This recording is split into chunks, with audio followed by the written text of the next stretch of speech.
Assalamu alaykum, qadrli yurtdoshlar, sog'lommisizlar, kanalimiz obunachiları, harmanla ishlar bilan.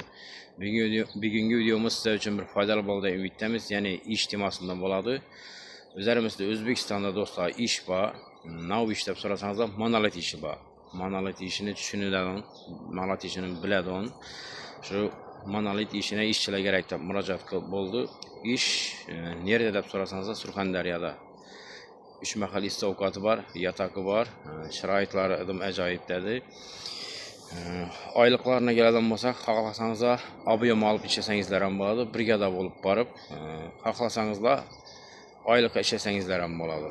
Aylığı 7 milyondan 10 milyona deyin iş Surxondaryoda dostlar. Şu monolit işini bilədin, köklərimiz olsa, ekranda telefon rəqəm yazıb qaldıramız, bemalal alaqağa çıxıb, gəpləşib, üzeriniz sorab sürüştürsənizlər boladı. Barınla işni görünlə, yaxsa işləyizlər dostlar. İşə birgən balla var, yerdə köp balla. Puluna 100% garantilədir. Avion tügəyəndən sırazı raşot qılıb bara verəmizdədir. Etibarlar üçün kəttə rəhmət, xayır, sağaman olun.